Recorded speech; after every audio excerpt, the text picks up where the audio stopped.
Avez-vous remarqué des changements subtils chez un être cher au cours de la dernière année? Des choses qui ne semblent pas tout à fait normales, mais que vous n'arrivez pas bien à identifier. La plupart des gens supposent que la mort à un âge avancé survient soudainement.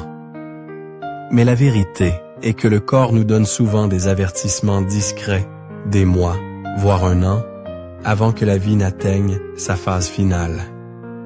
Malheureusement, beaucoup d'entre nous passent à côté de ces signes car ils semblent mineurs au début, et lorsque nous les reconnaissons, il est trop tard pour se préparer.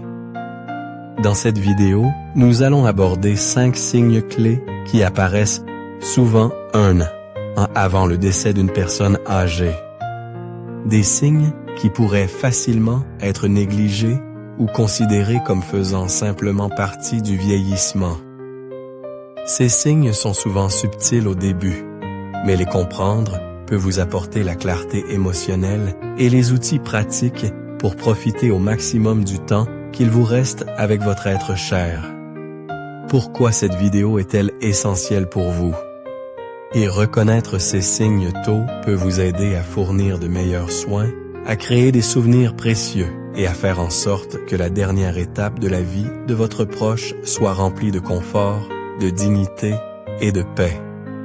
En regardant jusqu'à la fin, vous apprendrez comment aborder ces changements avec compassion et clarté, en vous assurant de ne pas être pris au dépourvu, mais plutôt d'être outillé pour prendre les meilleures décisions. Cette connaissance peut apporter la tranquillité d'esprit et vous aider à offrir l'amour et le soutien dont votre membre de la famille a besoin pendant sa période la plus vulnérable. Restez avec nous. Comprendre ces 5 signes, c'est plus que simplement être conscient. Il s'agit de rendre les moments restants aussi beaux et significatifs que possible. Vous ne voudrez pas manquer ces aperçus qui peuvent faire toute la différence. Maintenant, commençons. Numéro 1. Perte de poids significative. L'un des signes les plus précoces et indéniables qu'une personne approche du dernier chapitre de sa vie est la perte de poids involontaire. Au début, cela peut sembler n'être qu'un petit changement, une ceinture qui doit soudainement être resserrée, des vêtements un peu plus amples ou un manque d'appétit qui s'installe lentement. Ces éléments pourraient être écartés comme faisant simplement partie du vieillissement, une conséquence naturelle de l'âge. Mais ce que nous ne reconnaissons souvent pas, c'est que cette perte de poids progressive, surtout lorsqu'elle se produit sans effort conscient, est rarement un signe anodin. C'est un message du corps, un message qui dit que les choses commencent à changer d'une manière bien plus profonde que nous ne voudrions l'admettre. Le corps peut ne plus absorber les nutriments aussi efficacement. La masse musculaire commence à diminuer et les systèmes corporels essentiels commencent à ralentir. Le vieillissement entraîne naturellement une certaine perte musculaire, mais lorsque ce processus s'accélère, c'est un signal clair que quelque chose ne va pas. Le corps pourrait avoir du mal à digérer correctement les aliments ou ne plus être capable de traiter les protéines de manière à soutenir le maintien musculaire. Cela conduit à une fonte musculaire qui n'est pas seulement une préoccupation physique, elle affecte le cœur de l'indépendance et de la force d'une personne. La perte de masse musculaire affaiblit le corps, rendant les mouvements plus difficiles, augmentant le risque de chute et, peut-être le plus alarmant, compromettant le système immunitaire.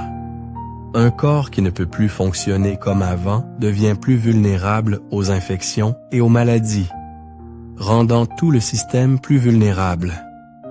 Les changements d'appétit jouent également un rôle significatif dans cette perte de poids. Beaucoup d'adultes âgés ne ressentent tout simplement plus la faim comme avant. Leur sens du goût s'émousse et la nourriture n'apporte plus le même plaisir qu'auparavant.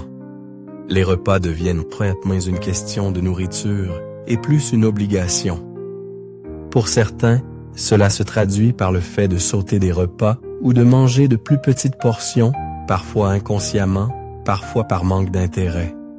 Ce n'est pas juste une phase passagère, c'est un changement physiologique, car le corps commence à reconnaître que ses réserves d'énergie diminuent. Lorsque cela se produit, les signaux envoyés au cerveau pour nous dire de manger deviennent plus faibles et moins fréquents. Ce qui suit est un manque d'énergie, une force diminuée et un déclin progressif de la santé globale qu'aucune persuasion ou encouragement ne peut vraiment arrêter. En dessous de tout cela, il peut aussi y avoir des conditions médicales qui contribuent à cette perte de poids. Des maladies comme le cancer, l'insuffisance cardiaque et les maladies rénales progressent souvent sans montrer de signes évidents jusqu'à bien plus tard. Même des conditions telles que la dépression ou le déclin cognitif peuvent entraîner une réduction de l'alimentation et contribuer à un cycle de perte de poids. Ces maladies ne pèsent pas seulement sur le corps. Elles rongent discrètement l'esprit, provoquant confusion, désespoir et retrait. Le corps n'est tout simplement plus capable de se maintenir comme avant. Certaines familles tentent de résoudre le problème en incitant leurs proches à manger davantage, en offrant leurs plats préférés ou en complétant les repas avec des boissons protéinées. Bien que ces efforts partent d'un sentiment d'amour, si le poids continue de baisser malgré ces actions, il est essentiel de reconnaître que le problème ne concerne pas seulement l'alimentation. C'est le corps qui se prépare à quelque chose de plus profond, une transition inévitable. À ce stade, insister pour des repas plus copieux peut ne pas donner les résultats souhaités. Au lieu de cela, l'accent devrait être mis sur le confort, en offrant des aliments faciles à manger, en privilégiant l'hydratation et en créant des moments de chaleur et de soins qui apportent la tranquillité d'esprit à la personne.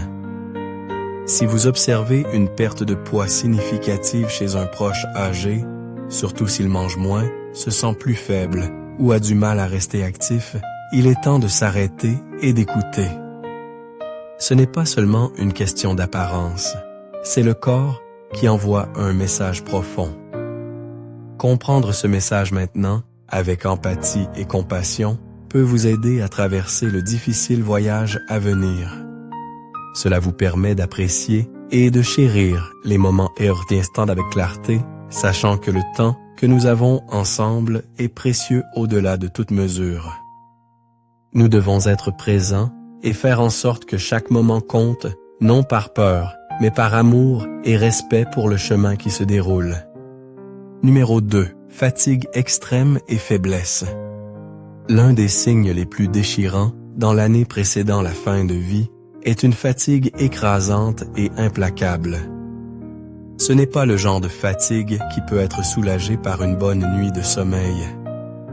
C'est un épuisement profond, dévorant, qui persiste malgré le repos. Il ne s'agit pas de se sentir un peu fatigué après une journée chargée. Il s'agit d'une lassitude qui semble ancrée au plus profond des eaux. Même les tâches les plus simples peuvent soudainement devenir monumentales. Se lever du lit demande chaque once d'effort. Une marche à travers la pièce ressemble à un marathon. Les activités quotidiennes qui semblaient autrefois naturelles, comme cuisiner, s'habiller ou même tenir une conversation, épuisent maintenant la personne jusqu'à la moelle. Cette fatigue profonde n'est pas simplement un symptôme du vieillissement. C'est un signe que le corps travaille dur pour conserver le peu d'énergie qui lui reste. Alors que la fonction des organes ralentit, le corps commence à prioriser ce qui est le plus essentiel. Le cœur ne pompe plus aussi efficacement, la circulation s'affaiblit et les muscles ne reçoivent plus l'oxygène qu'ils recevaient auparavant. Au fur et à mesure que cela se produit, ceux qui sont dans leurs derniers mois commencent à se sentir plus faibles, instables et moins capables de maintenir l'activité qu'ils appréciaient autrefois. Le ralentissement métabolique joue également un rôle significatif. Le corps, autrefois efficace dans l'utilisation de l'énergie, déplace maintenant son attention vers l'autopréservation. Au lieu d'alimenter le mouvement, l'énergie est détournée pour maintenir le fonctionnement des organes vitaux. C'est pourquoi de nombreuses personnes âgées en déclin peuvent avoir besoin de dormir davantage, se trouvant incapables de rester éveillées pendant de longues périodes ou ayant besoin de plusieurs siestes au cours de la journée. C'est comme si le corps avait décidé que les dernières réserves d'énergie devaient être économisées, non pas pour l'activité, mais pour la survie. Le bilan émotionnel de cette fatigue est peut-être l'aspect le plus dévastateur. Les seniors qui étaient autrefois fiers de leur indépendance commencent à se sentir frustrés, peut-être même embarrassés, par leur incapacité à faire les choses qu'ils faisaient autrefois avec aisance. Ils peuvent se retirer des conversations, éviter les interactions sociales ou cesser de s'adonner à leur passe-temps, non pas parce qu'ils ont perdu tout intérêt, mais parce que leur corps ne peut plus soutenir leur passion.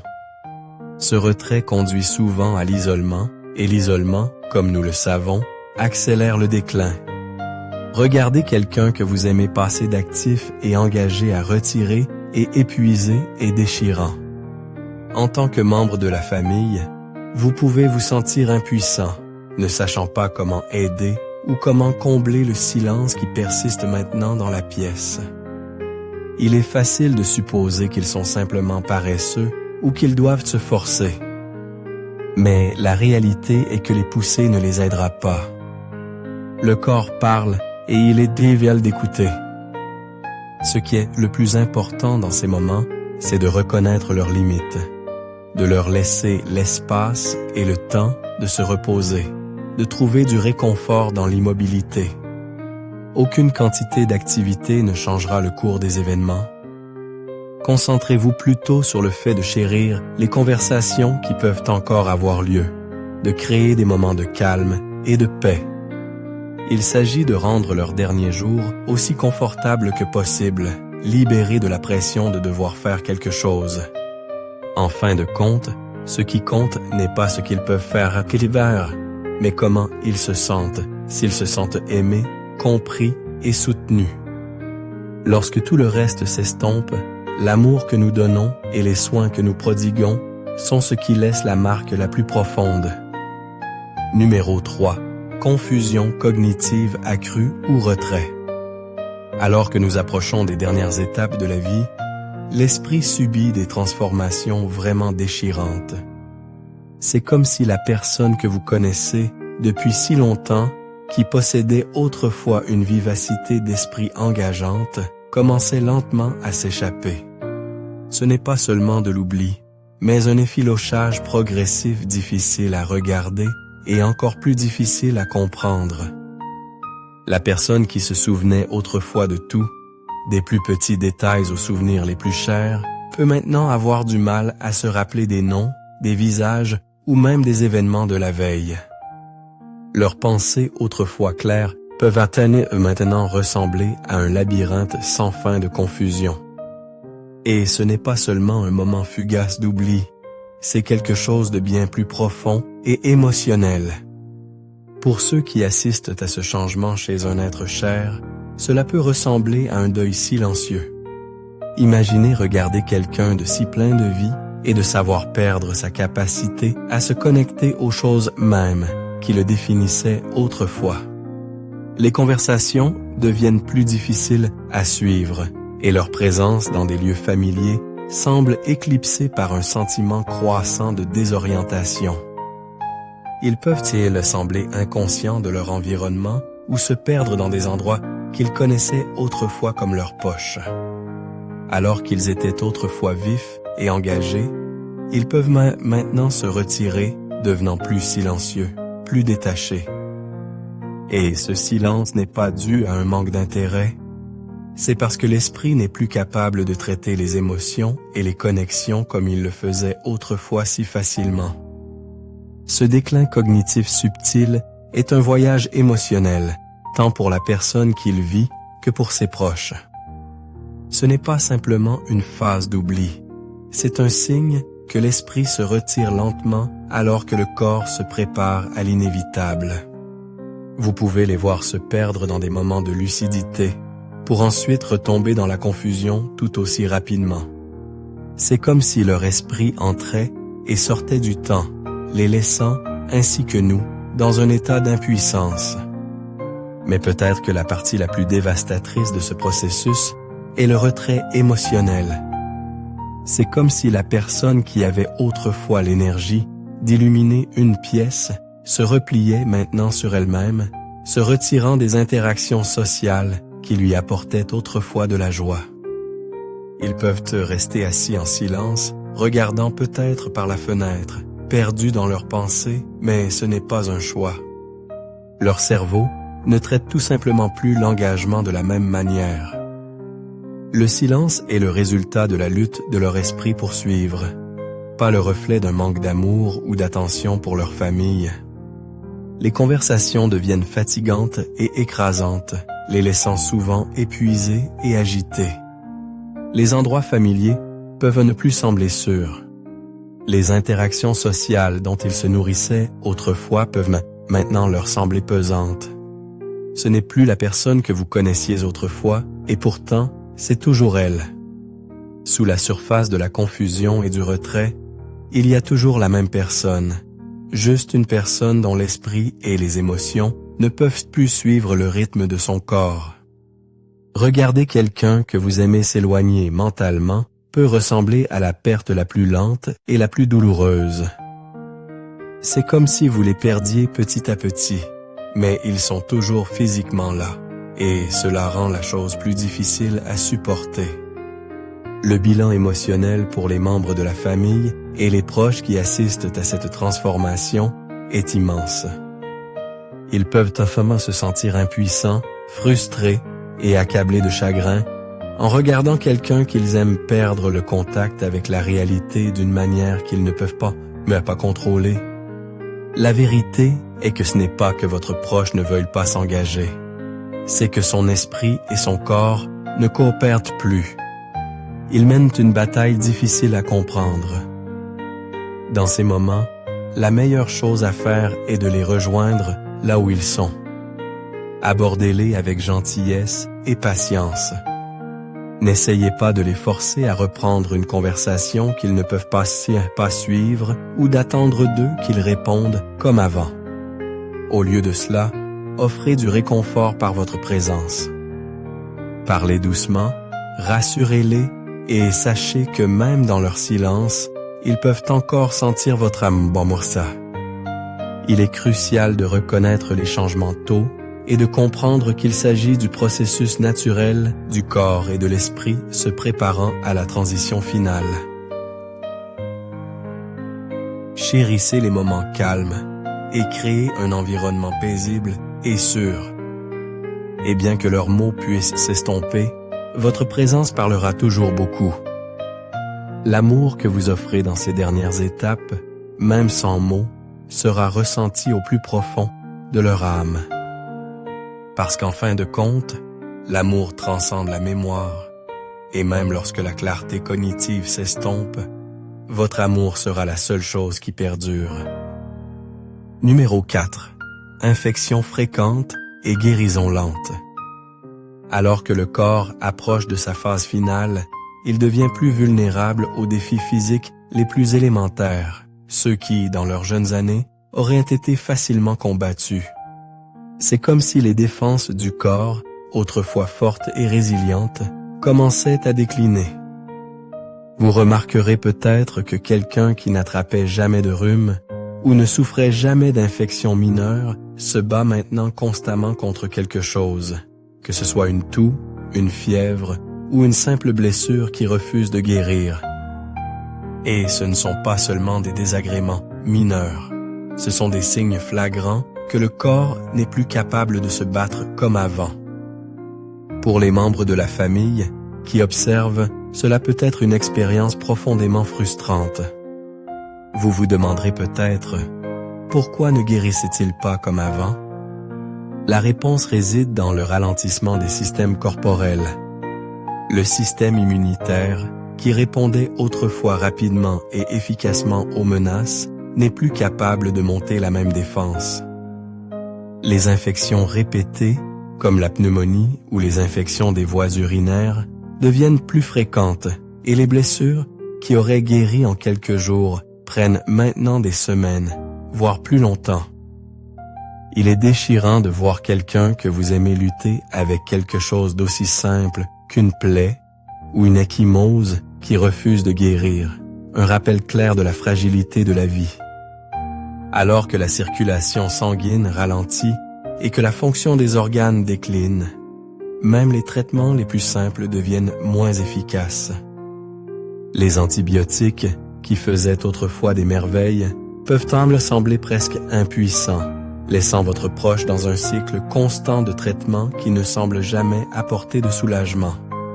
C'est comme si le corps, autrefois si plein de vitalité, était devenu un champ de bataille où même la plus petite blessure peut devenir un problème beaucoup plus important.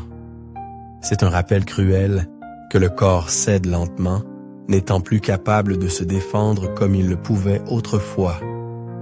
Mais ce qui brise vraiment le cœur, c'est que les infections chez les personnes âgées n'ont souvent pas l'apparence attendue. Elles ne s'accompagnent pas des symptômes évidents, de fièvre ou de frissons. Au lieu de cela, les signes sont plus subtils. Une augmentation de la confusion, une perte d'appétit ou une lassitude discrète qui persiste longtemps après que l'infection aurait dû disparaître. Cela peut rendre difficile pour les familles de reconnaître que quelque chose ne va pas jusqu'à ce qu'il soit trop tard. Il est facile de se focaliser sur la guérison de ces infections, de pousser pour plus de cycles de médicaments en espérant un miracle. Mais parfois, le miracle ne réside pas dans la guérison, mais dans le réconfort. L'accent passe de la guérison au réconfort, à s'assurer que votre proche se sente aimé et soigné dans ces derniers jours. L'hydratation, le repos et les soins doux deviennent plus importants que de combattre une infection qui pourrait ne jamais disparaître complètement. Ce processus n'est pas facile à accepter. Regarder quelqu'un que vous aimez combattre maladie après maladie peut ressembler à un cycle sans fin de pertes. Mais c'est aussi le moment de leur montrer de la grâce, de la compassion et de la patience. Dans leurs dernières étapes, ce dont ils ont le plus besoin, c'est de votre amour, de votre réconfort et de votre présence, pas seulement d'une intervention médicale. Ce sont les moments calmes de tendresse, le doux contact sur leurs mains, l'assurance qu'ils ne sont pas seuls, qui feront vraiment une différence dans leur bien-être. Parce qu'en fin de compte, ce ne sont pas les blessures ou les infections qui définissent leur parcours, c'est l'amour et les soins qu'ils reçoivent en cours de route. Numéro 5. Changement majeur dans la respiration ou la circulation. Alors que le corps se rapproche de ses derniers moments, l'un des signes les plus poignants et indubitables est le changement des schémas respiratoires et de la circulation. Ces changements arrivent souvent lentement et discrètement au début, comme un murmure tacite, avant de devenir plus fort et plus fréquent. Pour un être cher, il est déchirant d'assister à ces changements, sachant qu'ils marquent le ralentissement inévitable de la vie. Vous commencerez peut-être à remarquer que leur respiration devient plus superficielle, plus lente, ou même interrompue par des pauses entre chaque inspiration. Par moments, leur respiration peut sembler laborieuse ou irrégulière, parfois rapide et superficielle, puis à d'autres moments lente et profonde, vous laissant avec un sentiment troublant d'impuissance. L'un des changements les plus significatifs peut être l'apparition d'un schéma respiratoire, doudou, presque rythmique, appelé respiration de Cheyne-Stokes, qui alterne entre des respirations profondes et rapides suivies de longues pauses silencieuses.